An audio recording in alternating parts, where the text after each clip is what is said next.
Salam alaikum Azoul, bonsoir. Ya Sharidala, comme on dit chez nous, Kanhna Orah. Il ne nous avait pas dit, le Wild Abbas, qu'il allait être là jusqu'en 2034, qu'à ce moment-là, il aurait un siècle et qu'il serait toujours de ce monde. Il ne nous l'avait pas dit. Eh bien, d'abord, on va l'écouter. Tiens.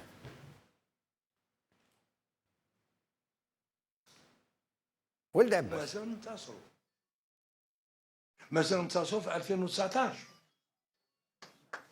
ومازال نتصلوا في 2024 و2029 و2034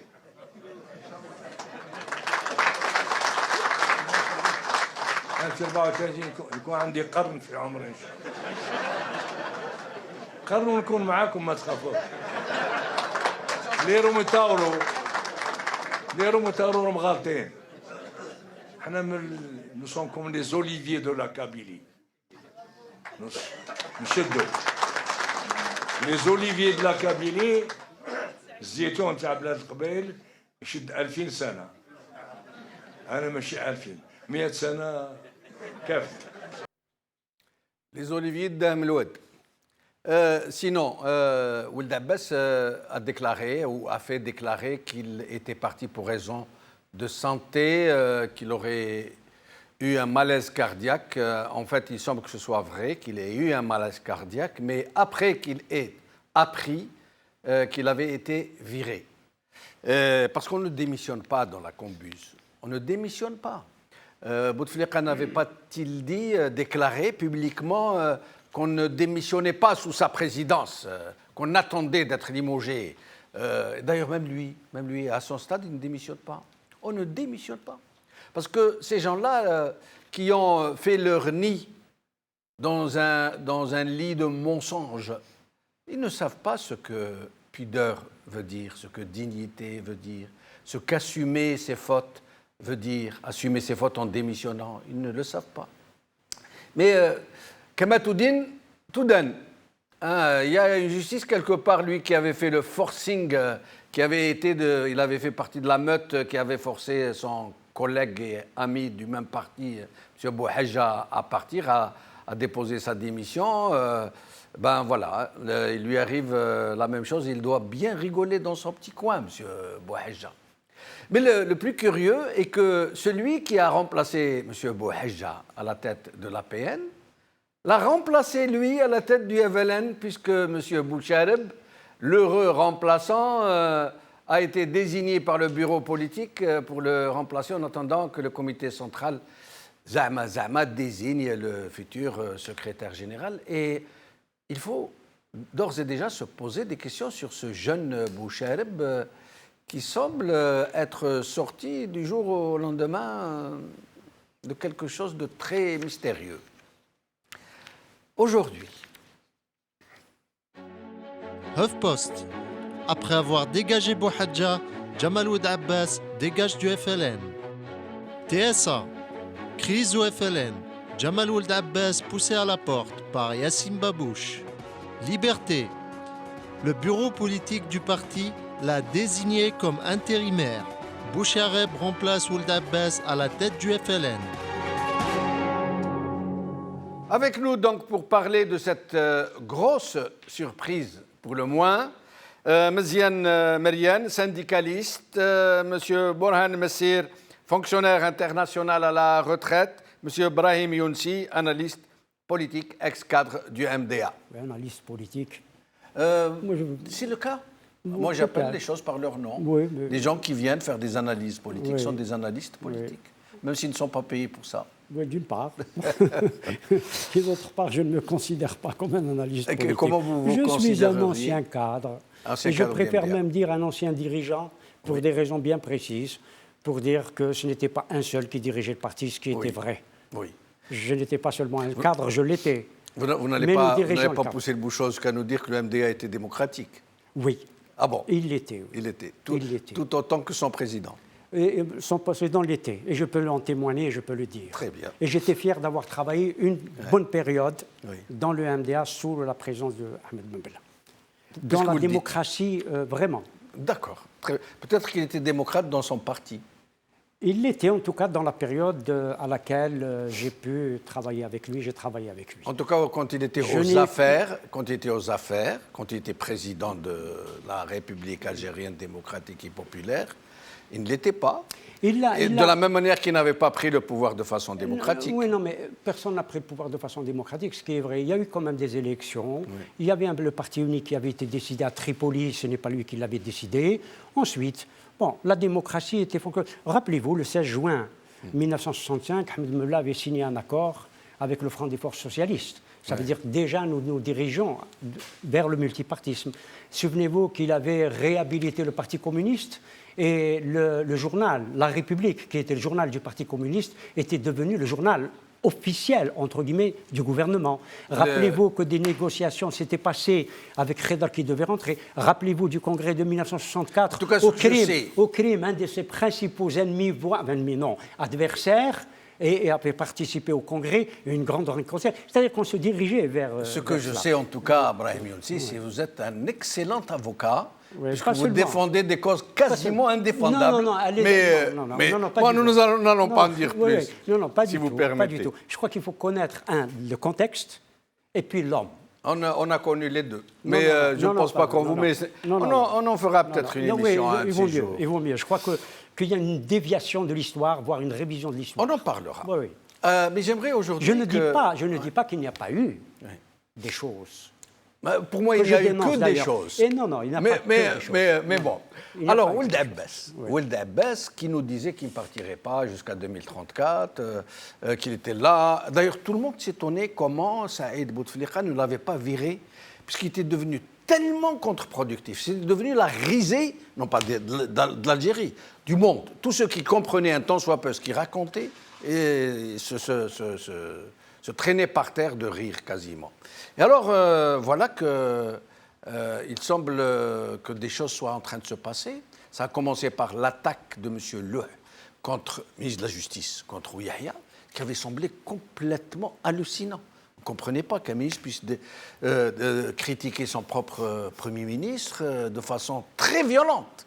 Et puis, Ould Abbas s'est porté un peu à la rescousse en disant des choses qui étaient contre le. Par exemple, que le FNL ne l'avait pas délégué pour parler en son nom. C'était des... Et ça tombe le prix de partir. Et on nous dit qu'après avoir appris qu'il était viré, il aurait eu un malaise cardiaque. Alors, selon vous? Je ne sais pas. Mais en tout cas, puisque vous m'avez présenté comme un analyste politique, je vais essayer de faire mon analyse sur très bien. La charge de Tayyip Louh contre Ouyahia. D'accord. Moi, je ne crois pas qu'Ouyahia soit la cible. Je ne crois pas qu'Ouyahia soit la cible. D'accord. Ouyahia a été disons, le prétexte qu'a utilisé quelqu'un d'autre, pas Louh, quelqu'un d'autre, pour viser le chef d'état-major. Parce que le chef d'état-major couvrirait Ouyahia, serait l'un de ses protecteurs. Je ne dis pas cela. Oui, alors? Je ne dis pas cela. D'accord. Il y a concomitance, et ce n'est pas un hasard, entre la charge de Louh contre le Premier ministre, qui revient en 1995 ou 1994, et la libération des généraux qui étaient... Elles ont été simultanées. C'est peut-être un hasard? Non, mais justement, je ne crois pas au hasard dans ces choses-là. Il n'y a pas de hasard. D'accord. Et c'est le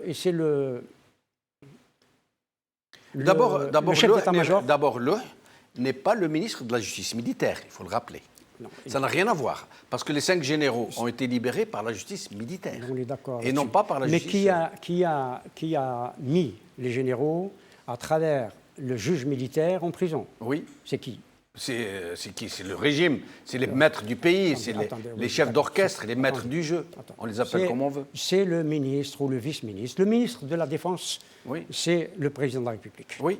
C'est Abdelaziz Bouteflika. Oui. Abdelaziz Bouteflika étant absent. Oui. Et seul le ministre de la Défense est habilité par une ordonnance dont je n'ai pas les références. D'accord. Et qui autorise le ministre de la Défense de traduire des officiers supérieurs notamment devant la justice militaire. D'accord. Et faisant fonction de vice-ministre de la Défense, Gaïd Salah a présenté ses subordonnés devant la justice militaire. Mais qu'est-ce que vous voulez dire par là que... Je veux dire que c'est Gaïd Salah qui est visé, ce n'est pas... Gaïd Salah, par qui il serait visé? Ah, ça, c'est une autre... Parce que, jusqu'à preuve du contraire, Gaïd Salah et Saïd Bouteflika, contrairement à ce que disent certains, jusqu'à preuve du contraire, Gaïd Salah et Saïd Bouteflika sont comme cul et chemise. Je n'ai pas les mêmes informations que vous. Ah bon, d'accord. Donc vous pensez que Gaïd Salah et Saïd Bouteflika seraient à couteau tiré? Je sais pas, moi je ne donne pas beaucoup d'importance à Saïd Bouteflika. Ah bon? Vous pensez que Saïd Bouteflika n'est pas le maître du jeu? Je ne le crois pas. D'accord. Je ne le crois pas. Sinon, vous avez des arguments pour ça ou c'est juste une idée comme ça? C'est les divisions. C'est le pape. D'accord. C'est le pape. Pour moi, c'est le pape. Mais sinon, au sujet de la démission de Ould Abbas, votre lecture?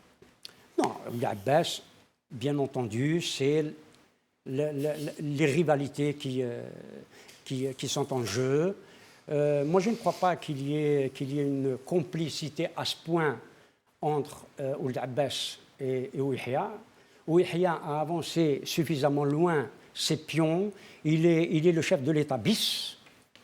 Sur le plan politique, il est le chef de l'État bis. D'ailleurs, il remplace le président de la République partout. Sur un plan formel et protocolaire. Oui, mais c'est quand même lui qui le remplace. Oui. Habituellement. De la même manière que c'est l'aile remplacée aussi. Pas assez. C'est l'aile remplacée à l'international, remplacée à. Pas assez forum. Pas assez forum. À ces forums-là, je vous le rappelle, c'est le président du Sénat qui le faisait parce que c'est lui, constitutionnellement, qui devait succéder au président de la République au cas où le président de la République décédait ou démissionnait. Où il était, bien sûr, avait un empêchement. Nous allons faire un tour de micro et je reviendrai vers vous avec une question. Mziane Mariane, merci d'être avec nous. Merci pour l'invitation. Merci. Alors, d'abord, à chaud comme ça, Mziane Mariane, votre lecture de cette démission, allez, appelons-la comme ça, soyons charitables. Je ne sais pas, si vous permettez, je vais faire une toute petite introduction sur le fonctionnement du FLN et la situation actuelle. Vous savez, sincèrement, c'est dramatique.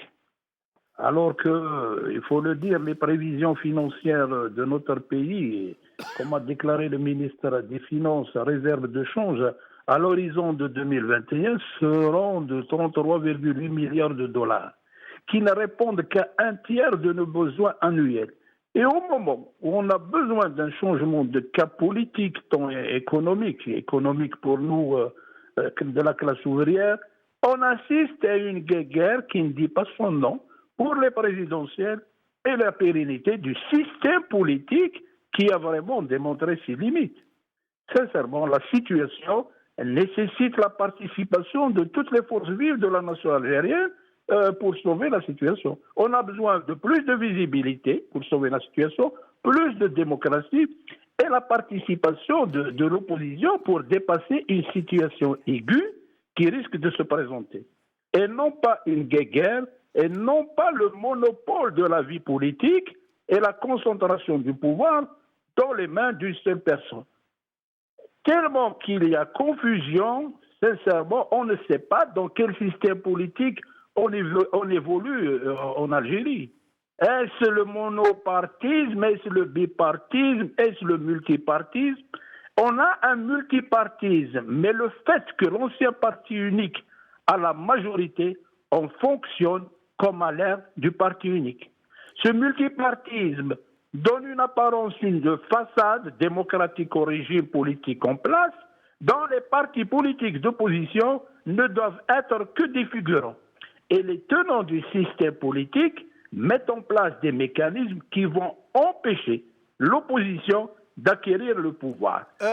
Mariane Mziane. J'arrive si vous permettez. Je vous en prie. Et l'exemple de Oum El-Bouaki lors des législatives, où il y avait 40 partis politiques en lice, et la loi dit que pour participer aux divisions des sièges, il faut avoir 7%. 39 partis, ils ont réalisé 14%. des suffrages, ils n'ont eu aucun siège. Le FLN a eu 9 sur 9.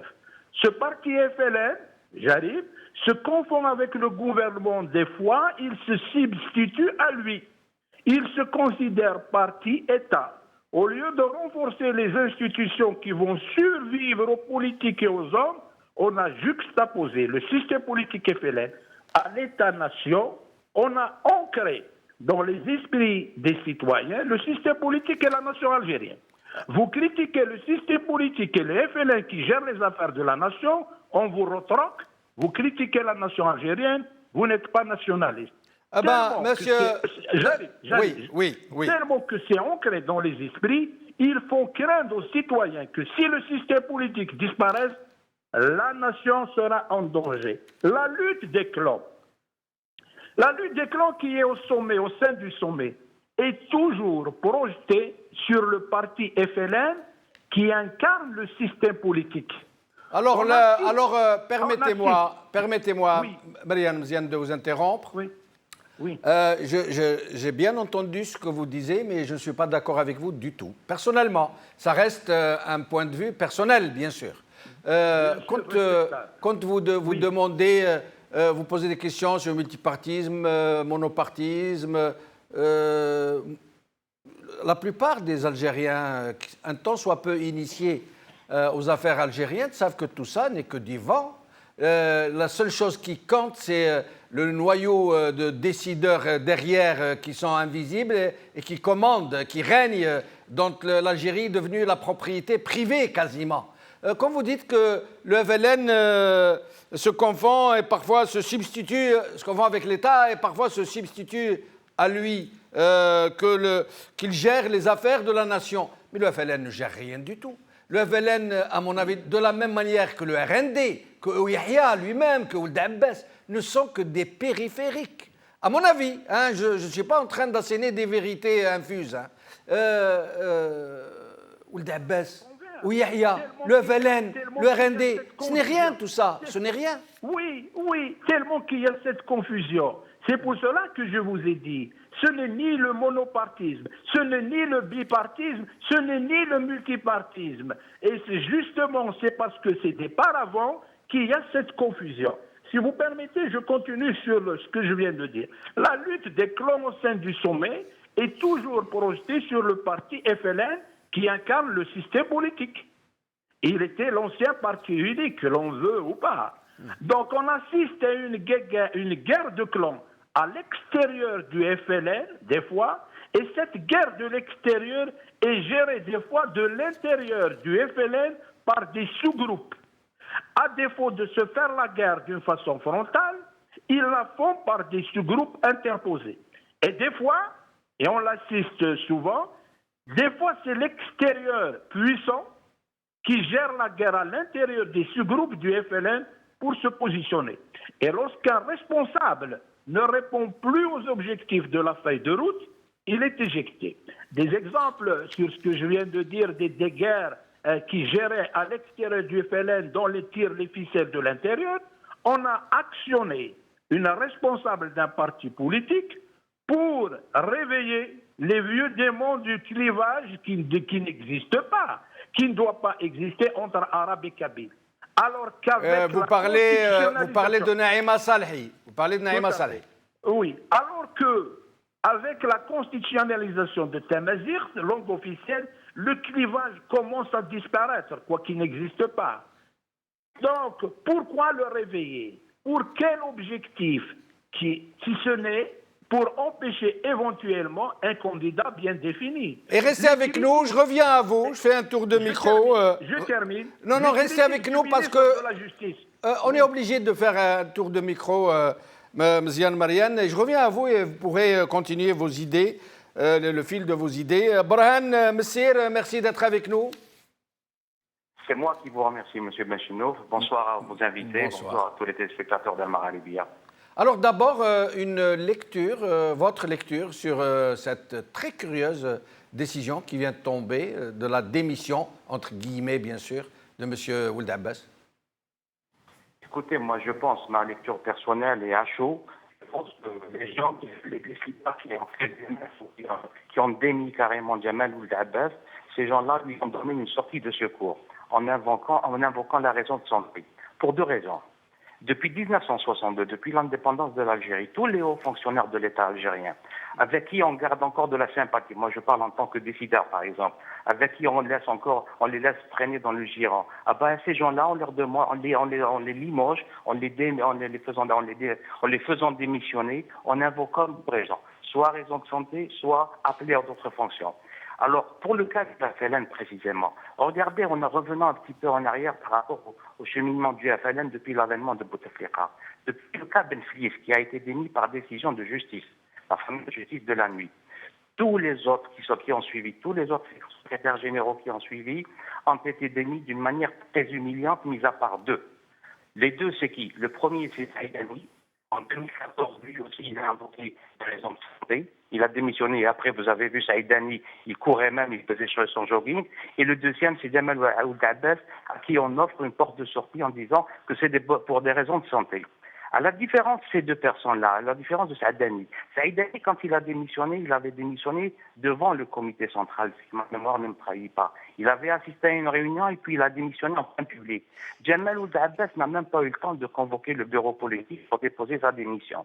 Et pire encore, à 15h20, la dépêche de l'APS tombait en disant que Jamal Ould Abbas a démissionné, alors que ses adjoints et les responsables du FLN au niveau du siège de Hédara, vers 15h, plutôt 16h, disaient encore que Jamal Ould Abbas n'a pas démissionné. Donc, plus ou moins, on a essayé d'ouvrir et de laisser une porte de sortie honorable à Jamal Ould Abbas. Ça, c'est ma lecture globale. Si vous voulez, après le tour de micro, j'essaierai d'entrer dans les détails. D'accord, je reviendrai à vous tout à l'heure pour vous demander de nous parler de ce curieux Bouchareb qui est là à remplacer les gens qui sont éjectés. Nous recevons Amira Bouraoui qui vient de nous recevoir. Amira Bouraoui, merci d'être avec nous.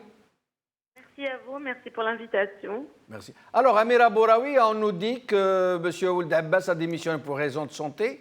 D'autres sources très sérieuses nous apprennent qu'il aurait eu un malaise cardiaque après qu'il ait appris qu'il avait été débarqué. Monsieur Benchenouf, moi je pense que Ould Abbas ou Saïdani ou peu importe qui serait à la tête du symbole de la révolution algérienne jusqu'à 62, ce n'est pas important, c'est un non-événement. D'abord, il n'a pas démissionné, ils ont dû le démissionner, ils l'ont suicidé, entre guillemets. Donc, ce symbole de la révolution qui est le FLN et qui a été kidnappé au moment de 62 et au moment où les pères du FLN, les vrais pères, tels que Feu, Mohamed Boudiaf et les autres, ont voulu dire que ce symbole-là ne doit plus exister après 62 parce que c'était fin de mission et qu'il a été quelque part kidnappé, ce symbole, et qui est aujourd'hui, jusqu'au jour d'aujourd'hui, il représente le squelette du système et du régime algérien. Donc peu importe qu'il y ait un Ould Abbas ou un Saïdani ou un Sellal ou peu importe, c'est-à-dire que cet homme-là, il est parti, ils vont en ramener un autre, mais le problème reste le même. Il se trouve que le symbole de la révolution algérienne jusqu'à 62 doit être remis au niveau du musée de l'histoire et qu'on puisse enfin faire en sorte que la République algérienne existe parce que ces gens-là ne peuvent pas se prétendre de posséder l'Algérie quelque part parce que c'est ce qu'ils ont fait pendant plus d'un demi-siècle. Mais Amira Bouraoui, vous dites le squelette du régime. Vous pensez vraiment que le FLN a cette importance, qu'il n'est pas seulement un relais politique chargé de surveiller les gens, de propager des informations, d'encadrer des populations, de leur offrir des sandwichs pour aller les faire applaudir à des discours ou d'autres. Vous pensez que le FLN a réellement un rôle à jouer de cette importance au point où vous le qualifiez de squelette du régime? Oui, c'est pas que le squelette, c'est la colonne vertébrale du régime algérien depuis plus d'un demi-siècle. Ce symbole qui a été kidnappé après 62, et on l'a vu que Feu Boudiaf, tout de suite après 62, a créé le premier parti d'opposition, c'est-à-dire contre le FLN, alors que lui-même était le père du FLN, parce qu'il avait décidé que le FLN ne pouvait pas représenter toutes les sensibilités qui pouvaient faire en sorte que la République algérienne, après 62, après l'indépendance, puisse être ce parti unique, cette pensée unique. Donc, Feu Boudiaf avait dit clairement, en créant son parti et par la suite, Feu Aït Ahmed qui a fait la même chose avec le FFS, pour dire que ce symbole-là représente ceux qui ont lutté contre le colonialisme et qu'il fallait, après 62, qu'il y ait des partis politiques, des sensibilités qui puissent faire en sorte qu'il y ait une politique algérienne avec des sensibilités différentes et qui fasse en sorte de lutter chacune pour faire en sorte de lutter pour des convictions. Ceci dit, après 62, le FLN a représenté le parti unique, la pensée unique, a représenté la dictature en elle-même, et peu importe qu'il y ait un Ould Abbas, qu'il y ait un Saïdani, ou peu importe, et il y en aura un autre demain, tant qu'il y aura le FLN, on ne pourra pas dire que la République algérienne est une république démocratique, parce que c'est ce FLN-là qui décide de qui sera un président. Et restez avec nous, restez avec nous. Oui. Donc, Bouraoui nous dit que c'est le FLN qui décide qui sera le président de la République. Moi, je suis estomaqué par une telle affirmation. Moi, je pensais que c'était l'armée, jusque-là. Oui. Moi, je crois que c'est l'armée. Mais en tout cas, ce qui vient d'être dit, je m'inscris en faux. Boudiaf, d'abord, n'est pas le père du FLN. Ils étaient 6. Mais nous n'allons pas pinailler sur ces questions d'histoire. Non, c'est pas du pinaillage. Non, il fallait le dire tout à l'heure aussi. Oui. C'est pas du pinaillage. D'accord. Non, c'est pas le père du FLN. Il y en a 6. Oui. Il y en a 6, voire 9, et qui ont fait le FLN. Et il y a les 22. Le père, elle voulait dire... Attendez, c'est pas la même chose. Ensuite, Tripoli, à Tripoli, au congrès de Tripoli, mai-juin 62, tout le monde, y compris Boudiaf, ont décidé que le parti FLN serait le parti dominant, voire le parti unique. Et ils se sont tous mis d'accord, je dis bien tous. Boudiaf l'a dit, Farhat l'a dit, Farhat Abbas l'a dit, Mohamed Yazidi l'a dit, Hussein Aït Ahmed l'a dit, que nous sommes tombés d'accord sur le programme et le parti unique, mais qui allait diriger l'Algérie. D'accord, on est d'accord. Bon, les divergences ont eu lieu sur la formation du bureau politique, qui allait former le bureau politique et qui allait le conduire. Et voilà, le conflit était sur le parti politique. Oui, mais nous n'allons pas faire une émission sur ça, Brahim. Attendez. Mais nous n'allons pas faire une émission sur ça. On parlait... C'est le sujet. Oui, mais elle a dit quelque chose comme ça en passant. Vous êtes en train de nous faire un cours d'histoire. C'est le sujet. Non, mais le sujet... Entre l'État et le parti. Ça vient de là. Oui. Ça vient de là. Non, mais aujourd'hui, le FLN, nous savons que depuis le coup d'État du 19 juin 1965, le parti FLN n'a joué aucun rôle. On est d'accord. Mais non, mais j'essaye de vous expliquer. Moi, je dirais même avant le 65. Non, il a joué un rôle. Mais c'est pas grave. Attendez. À ce moment-là, si le FLN n'a pas joué de rôle en 1965, ne reprochez pas à Ben Bella d'avoir fait voter par les cadres du parti la Constitution dans une date de cinéma. On est d'accord en tout cas, on est d'accord que le FLN ne joue pas de rôle politique depuis longtemps. Depuis 65. Admettons que ce soit depuis 65. Parce qu'il y avait... Non, c'est pas admettons. Avant, il jouait un rôle parce qu'il y avait un conflit, j'allais dire une guerre sourde entre celui qui était le secrétaire général... Et si moi je vous disais que non, que ce n'est pas le FLN qui jouait un rôle, que c'était l'armée des frontières. Et M. Boumedienne, vice-président de la République et ministre de la Défense, et le patron de l'armée. À ce moment-là, je peux vous le dire. Oui, vous pouvez le dire, mais ce n'était pas la réalité du moment. Oui, mais Brahim, maintenant, moi, ce que j'aimerais que vous nous expliquiez... Attendez, nous sommes en train de parler de l'État et du parti. D'accord. Et des intervenants ont fait allusion à cela, à l'État et le parti. Oui. Et tout, au moment du parti unique. M. Mariane a partiellement raison de focaliser sur cette question-là, sur la question de l'État et du parti. Quand il y avait le parti unique, avant 1965, il y avait un conflit entre le secrétaire général, c'est-à-dire le parti et l'État, à partir du moment où Mbella était devenu chef du gouvernement et président de la République. Et c'est ça le fond du conflit entre le parti, je ne vais pas personnifier, entre le parti et l'État. Bon, comme nous regardions vers le système soviétique, et dans le système soviétique, c'était le parti qui dirigeait l'État.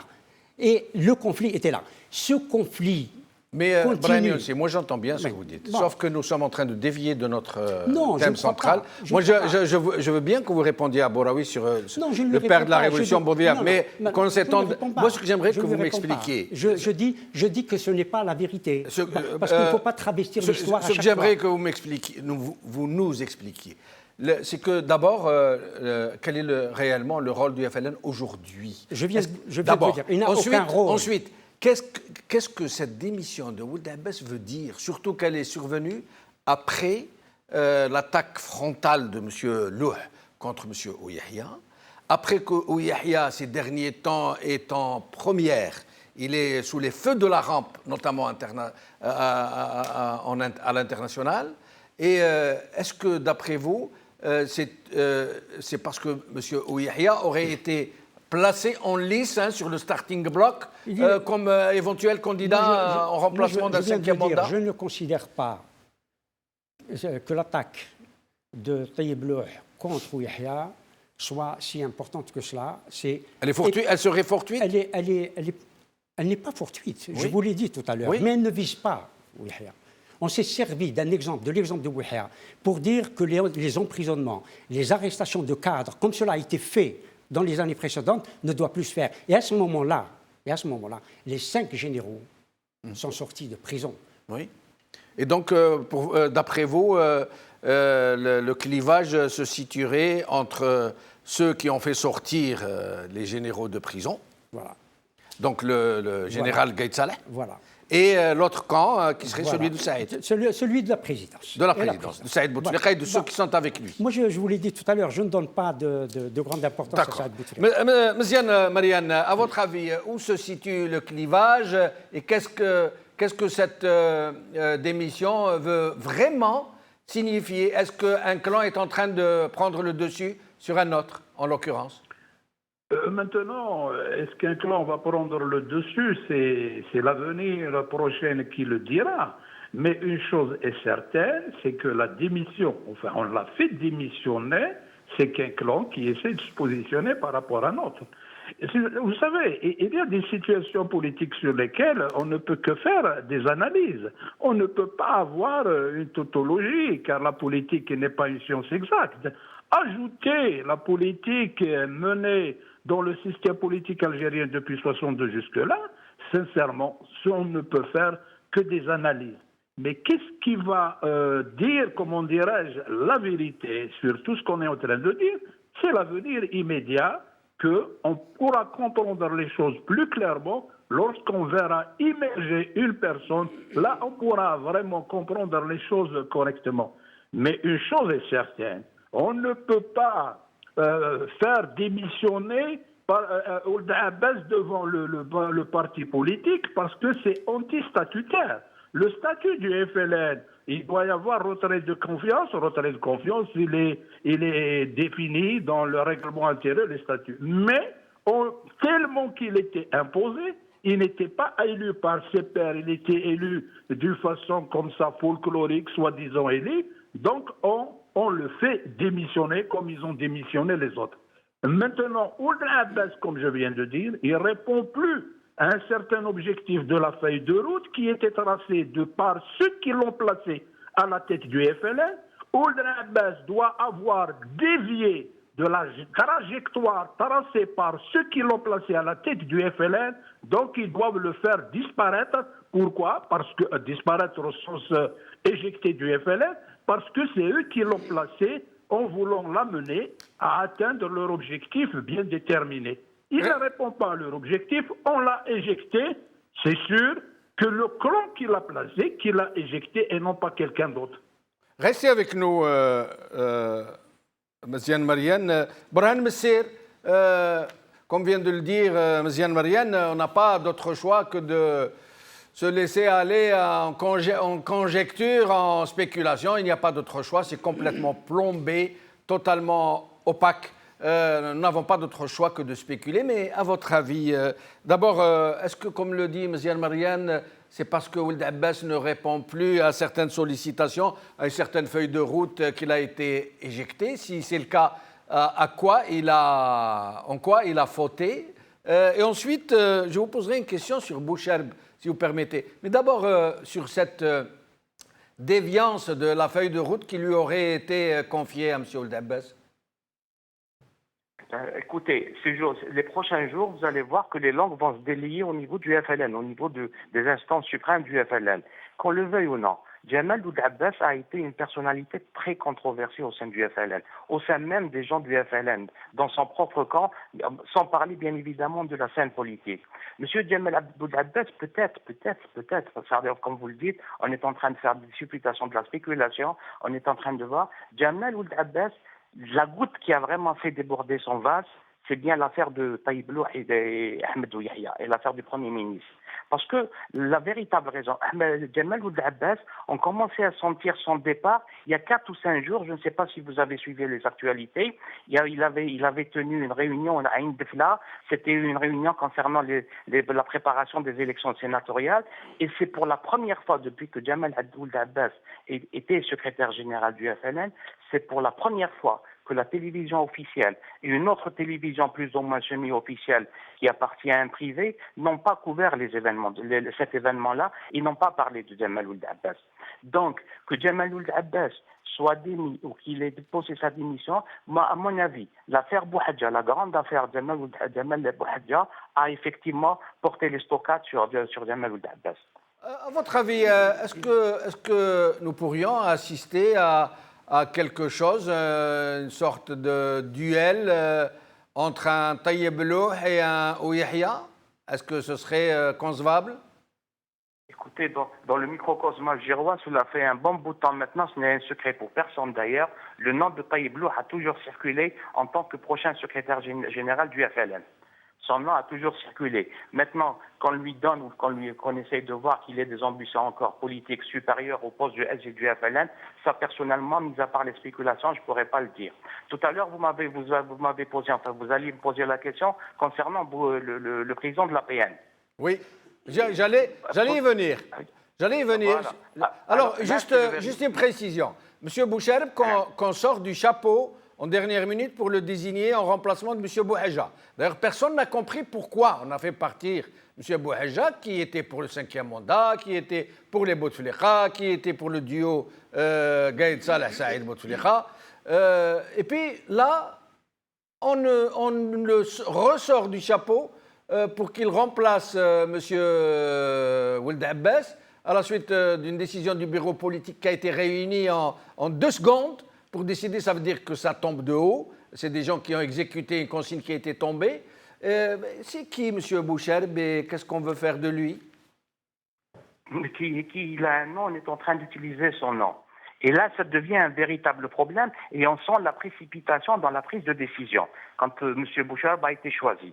Écoutez, ce monsieur Boucherb, qu'on le veuille ou non... C'est pas Boucherb, hein, c'est Boucherb. Boucherb, oui. Ce monsieur-là est toujours président de l'APN. Oui. Et quand on dit président de l'APN, ce président n'a pas le droit, l'incompatibilité... Bien sûr, il y a incompatibilité en l'occurrence. En effet. Absolument. Ouais. Maintenant, il est maintenant le responsable d'un directoire au niveau du FLN. Cela ne pose pas la question de l'incompatibilité. Incompatibilité qui a servi de motif pour virer Bouhadja, d'ailleurs. Absolument. Autre chose, le parti FLN est un parti politique, donc il a des statuts, au même titre que les autres partis politiques, au même titre que les autres associations non politiques. Quand le secrétaire général est malade, par exemple, il a un arrêt de maladie de 15 jours, 20 jours, il y a un comité, il y a une personne qui est désignée. Généralement, c'est soit le premier vice-président, ou bien le vice-président, ou bien le plus ancien, ou bien le plus âgé, le plus âgé des personnalités. Donc on pouvait se rabattre en essayant de plus ou moins appliquer les statuts et le règlement intérieur du parti politique. On s'est rabattu vers ce nom-là. Maintenant, on est dans une situation où il est président de l'APN et en même temps, il est président, enfin du moins, il gère les affaires du FLN. Ce qui veut dire, nous risquons d'arriver dans quelques jours à la dissolution pure et simple de l'APN. Est-ce que ce ne serait pas le but recherché? Eh bien, écoutez, parce que l'émission, je ne sais pas, on n'a pas beaucoup abordé ce sujet. Moi, je dis personnellement qu'au départ, il y avait un plan A. Le plan A, c'était le 5e mandat. Et puis, le 5e mandat n'a pas marché pour X raisons. On est passé au plan B. Le plan B, c'était de trouver une personnalité de consensus qui puisse plus ou moins faire l'unanimité parmi tous les intervenants sur la scène politique pour pouvoir le présenter. Ça n'a pas marché parce qu'on a vu durant l'été les affaires l'affaire de la cocaïne, les démissions, les limogeages et tout. Ça n'a pas marché. On est passé à la 3e étape qui est le plan C. Et le plan C, c'est exactement créer une crise institutionnelle ou politique pour essayer plus ou moins de prolonger carrément le mandat du président actuel parce que la Constitution le lui permet. Restez avec nous, Barhan Messir. Amir Abouraoui, Barhan Messir nous apprend que après l'échec très probable du plan A qui est le 5e mandat, plan B de trouver une personnalité de consensus entre les clans, ce qui semble avoir échoué. Donc là, il serait en train de nous préparer un petit bébé dans le dos pour dissoudre la PN, qui sait, peut-être un état d'exception pour désigner quelque chose qui pourrait prolonger le mandat de l'actuel président en attendant de trouver une solution. Et la société civile dans tout ça, Amir Abouraoui, elle va continuer comme ça, à regarder passer les trains? Justement, je voulais revenir sur ça. C'est-à-dire que, en fait, M. Ould Abbas, à partir du moment où il avait annoncé son soutien à l'actuel président de la République qui est dans un état de pathologie avancée, qui est invalide depuis déjà pas mal de temps, que nous n'avons pas entendu depuis déjà plusieurs années, ça n'a pas été soutenu par le système, entre guillemets. Nous avons vu que ces déclarations n'ont pas été reprises par l'APS, n'ont pas été reprises par le NTV, donc ce qu'on peut appeler le système en général utilise l'APS et le NTV pour donner les informations qu'il veut transmettre à l'opinion. Ça n'a pas été repris. Les déclarations de Ould Abbas n'ont pas été reprises par l'APS et le NTV. Donc, ce souhait de 5e mandat n'est pas aujourd'hui souhaité par le système, entre guillemets. Le système est en train de se chercher un candidat. Il est en train d'essayer de voir en sorte, si ce n'est pas possible, de faire en sorte que Ouyahia le soit aujourd'hui le successeur de Abdelaziz Bouteflika. Il se trouve que Ouyahia représente le système en personne. Si le système devait porter un nom, il s'appellerait Ouyahia. Il se trouve qu'aujourd'hui, Ould Abbas ne fait plus à la tête du FLN, du moins. D'ailleurs, Ziyari, l'ex-président du Sénat, a dit le seul qui peut remplacer Bouteflika, c'est Ouyahia. Il n'a même pas dit candidat, remplacer un président par un autre qui est désigné sans même en référer au peuple à la limite. Tout à fait. Et M. Ziyari parle au nom d'un système. C'est-à-dire que Bouteflika, on ne peut plus continuer avec pour un 5e mandat. Ce n'est plus possible. Ce n'est plus possible pour plusieurs raisons. Ce n'est plus possible parce qu'il est malade, ce n'est plus possible parce qu'il y a l'opinion qui est contre une estemraria, entre guillemets, et puis ce n'est plus possible aussi par rapport à l'opinion internationale. Donc on essaye de trouver aujourd'hui un candidat pour estemraria ta'nidam, la poursuite du système. Mais la société civile dans tout ça, Amir Abouraoui, nous allons continuer comme ça, à observer une totale absence. Justement, quand vous aviez dit tout à l'heure, ils sont en train de nous faire un bébé dans le dos. Au lieu de regarder ce bébé fait dans le dos, il faut qu'on fasse nous-mêmes notre propre bébé. C'est-à-dire que moi, j'appelle cette opposition algérienne à organiser des primaires des présidentielles d'avril 2019 et de faire en sorte de sortir avec un candidat du consensus de l'opposition. Nous avons des hommes et des femmes valables qui sont dans l'opposition et je cite Mustafa Bouchechi, je cite Madame Zobida Assoul, je cite Sofiane Gilali, je cite Mokran Eit Labbi et je cite des hommes et des femmes valables qui aujourd'hui... Vous pensez, Amir Abouraoui, que ces gens, aussi honorables soient-ils, puisse vaincre celui qui sera désigné par le régime. Vous pensez que ces gens-là vont accepter de se suicider pour laisser passer le candidat des autres? C'est pas une question de suicide, c'est-à-dire qu'aujourd'hui, si on continue comme nous l'avons fait par le passé, de se limiter à boycotter des présidentielles, des législatives et des sénatoriales, nous n'avons fait que ça ces dernières années, c'est-à-dire boycotter. Et c'est vrai que le boycott a été puissant, c'est-à-dire que la majorité des Algériens et plus de 50% ont boycotté à chaque fois et les présidentielles et les législatives et les sénatoriales. Mais aujourd'hui, au lieu du boycott, au lieu d'être en défensive, nous devons être en attaque et faire en sorte qu'un homme ou une femme soit positionné aujourd'hui pour qu'on fasse de lui ou d'elle le président de la République algérienne. Restez avec nous, Amira Bouraoui. Brahim Younsi. La société civile, elle va rester comme ça, absent de tout ce qui concerne son propre sort, et Dieu sait que la situation est gravissime. Quelle société civile? Et je vous ai toujours dit ici qu'elle était... La société, disons la société d'une manière générale. Oui, le peuple, l'université, les intellectuels, les ouvriers, les syndicats. Mais pourquoi voudriez-vous? Moi, il n'y a que le peuple pour moi. Oui.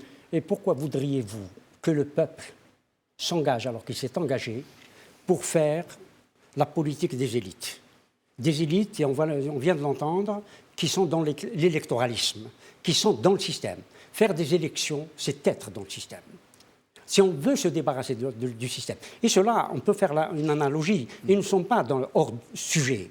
L'analogie avec ce qui s'est passé dans les années 40 et 50. Il y avait des partis qui étaient dans les élections, et seulement dans les élections. Certains partis, je ne vais pas les nommer, y compris lorsque le 1er novembre a commencé, ont participé à des élections. Cantonales, municipales, etc. Ça veut dire que l'électoralisme, nous y sommes. Nous y sommes. Mais qu'est-ce que vous voulez qu'on fasse, Brahim? Non, si vous parlez du peuple, il y a un mûrissement qui est en train de se faire. Il y a une société qui bouge, mais pas la société civile périphérique. Mais pas la société civile périphérique. Et pas les partis politiques, et je mets des guillemets, les partis politiques agréés. Le peuple les assimile au système. Parce que, il faut le dire, beaucoup d'entre eux sont venus du système. Et comment ça va se passer, sinon, selon vous? Quelle va être la réaction? Parce que s'il n'y a pas de réaction, ce pays va mourir. Oui, ils vont l'assassiner, ils vont le tuer. Mais faites confiance dans ce peuple. Ce peuple aussi, on a dit, c'est un peuple qui meurt. C'est un peuple qui ne bouge pas avant 1954. C'est un peuple qui a cautionné la colonisation, qui est amorphe, etc., etc.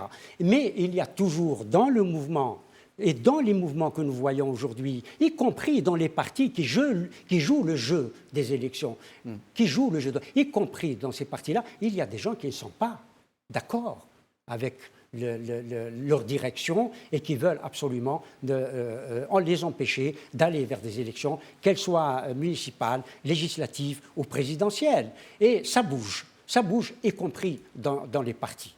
Mziane, Marianne, vous seriez de l'avis de Brahim Younsi ou de celui d'Amira Bouraoui?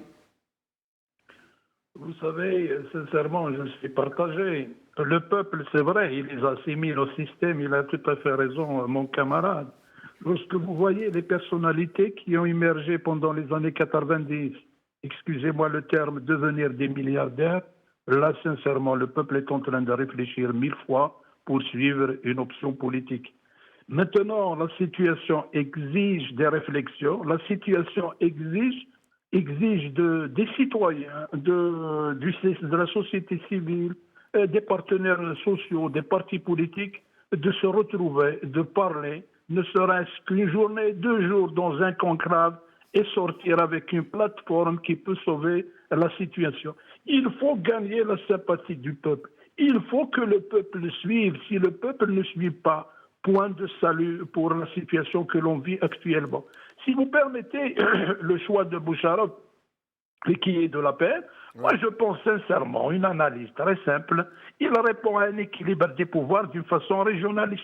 L'Est, l'Ouest, le centre. Il n'y a pas, et ça a été fait, ça a été lui ou bien quelqu'un d'autre qui sera de l'Est. Maintenant, j'ai entendu dire qu'effectivement que les langues, maintenant, on va sortir de leur hibernation, les militants du FLN. Mais il y a un accord tacite, une chose est certaine, que la ligne rouge, à savoir la sauvegarde du régime politique, ne sera jamais dépassée. Ils peuvent se dire des choses, mais quand arriver à remettre en cause le système politique, là, ils n'arriveront pas. La situation maintenant, elle exige, comme je l'ai dit dans mon petite introduction, l'union de toutes les forces vives de la nation, parce que la situation économique qui urge. Lorsqu'on vous dit qu'en 2021, il n'y aura que 33,8 milliards de dollars qui ne répondent qu'à un tiers, comme je l'ai dit, des besoins sociaux de la population, voilà ce que l'on doit craindre. On ne veut pas devenir une Libye, on ne veut pas devenir une Syrie. Donc le problème doit être pris en charge par l'opposition, qu'ils mettent de côté leurs divergences, qu'ils mettent de côté leur zaïmisme pour sauver la situation qui urge. Et restez avec nous. Alors, Borhan Messir, donc le plan C, d'après vous, ce serait quoi? Comment pour pouvoir prolonger éventuellement le mandat de l'actuel président à défaut d'avoir trouvé un consensus entre eux? Ça se traduirait comment, selon vous? Ben oui, parce que là, on voit clairement que la personnalité de consensus n'a pas encore été trouvée. Et pire encore, ça a failli engendrer des guéguerres au niveau des clans, comme on l'a vu durant l'été. Maintenant, la Constitution prévoit ce cas de figure. Dissolution du Parlement, il y a une petite crise institutionnelle, automatiquement, il y a un état d'exception selon l'article de la Constitution. Le président a tous les droits de prolonger le mandat d'une année, le temps de retrouver peut-être entre guillemets. Il a le droit de prolonger le mandat d'une année. Oui, le mandat est prolongé. La Constitution le permet absolument. En cas de comment? Dans quelles circonstances? Quand il y a crise institutionnelle, le cas par exemple de la dissolution de l'APN, du Parlement. Oui. Là, on crée une crise institutionnelle, une crise politique. Le président, automatiquement, se maintient au pouvoir pendant une année, le temps d'organiser une autre situation, du moins d'autres élections. L'état d'exception soit déclaré. Attendez, je reviens à vous, Brahim Messir. Mais il faut que l'état d'exception soit déclaré. Voilà, l'état d'exception. Il faut que l'état d'exception soit déclaré. Tout à fait. C'est ce qui est prévu dans la Constitution, absolument. D'accord. Absolument. Maintenant, par rapport à ce qui doit se faire, maintenant, je suis d'accord avec Mme Bouraoui et d'accord également avec M. Younsi. Il a pas raison. Maintenant, il faut sortir de cette vision des choses, de boycotter, de se retirer, de se laisser de côté, en laissant les choses se faire d'elles-mêmes. Il faut proposer un candidat de consensus au niveau de l'opposition qui est extra-système actuellement, qui n'est pas à l'intérieur du système, celle qui n'est pas au niveau de l'APN. Et de deux, maintenant, ce qu'a dit M. Younsi, que ce sont des gens qui ont plus ou moins un passé défavorable, c'est vrai, mais là, c'est tout le travail que doit faire cette opposition pour effacer cette image et essayer de donner une meilleure image aux citoyens algériens et aux gens pour aller voter. Merci. Amira Bouraoui, le mot de la fin vous revient, vous qui êtes arrivé en retard. Monsieur Benchenouf, moi, je pense aujourd'hui, c'est-à-dire qu'il y ait des personnes qui un jour ont exercé une fonction dans ce système. Moi, personnellement, je n'ai jamais exercé de fonction dans ce système algérien, mis à part être médecin quelque part dans un hôpital en Algérie. Ceci dit, il y a des personnalités politiques aujourd'hui qui sont, comme disait monsieur, en dehors du système et qui sont en opposition de ce qui se passe aujourd'hui. Et nous voyons vraiment qu'aujourd'hui, le président de la République est malade. Il n'est pas en capacité, ni intellectuelle, ni physique, de faire en sorte d'être à la tête de la République algérienne et qu'aujourd'hui, il faut trouver une solution pour pouvoir avoir un pilote dans l'avion. Ce pilote-là doit provenir de l'opposition et non pas du système, car le système veut Ouyahia et Ouyahia, c'est la poursuite, c'est l'istimrariya, c'est Ouyahia, l'istimrariya du système. Et qu'aujourd'hui, cette opposition-là doit faire en sorte de travailler ensemble, que les forces vives, comme disait monsieur, les forces vives de la nation se rassemblent pour faire en sorte qu'un homme ou une femme fasse en sorte que cette République s'en sorte et qu'on cesse enfin de cette dépendance aux hydrocarbures et de cette corruption qui est en train de tuer cette Algérie aujourd'hui. Nous sommes dirigés par des corrompus, par une sorte de faalique. Et aujourd'hui, ces gens-là doivent partir. On se réjouit du départ de Ould Abbas et nous espérons que le FLN, en tant que symbole, soit remis au niveau du musée de l'Algérie et du musée de l'histoire et qu'on puisse enfin avancer. Je vous remercie. Merci. Brahim, si vous vouliez dire quelque chose. Non, je voulais citer simplement Léon Daudet. Oui. Léon Daudet pendant la 4e République. Et vous connaissez Léon Daudet. Léon Daudet qui était un réactionnaire, un royaliste, l'action française, c'est-à-dire proche de Maurras, proche de Barrès, etc. Mais c'était un homme. Je vais citer une phrase que je viens de noter. D'accord. Vous l'aviez appris par cœur? Oui, mais je préfère... parce qu'en ce moment, je travaille sur Daudet, sur Léon Daudet. Ah, d'accord. Donc, très bien. Donc Daudet disait qu'on fabrique... je m'excuse pour le mot, mais c'est le sien, c'est pas le mien, c'est le sien. Qu'on fabrique des salopios. Salopios. Des salopios. Bon, ça veut dire des salauds, tout simplement. Des salopios. Un terme qui n'est plus aujourd'hui. Absolument, qui n'est plus utilisé. Et ce salopio, à peine usé et démonétisé, un autre lui succède, qui fera demain, à peine dessalé, la même chose que lui, que son successeur. Donc, allons aux élections. Allons aux élections. Merci Brahim Younsi, merci Amira Bouraoui, merci Mziane Marianne, merci Borhan Messir. Merci à vous, chers amis, d'avoir suivi cette émission. Bqaw ala khair, bislama.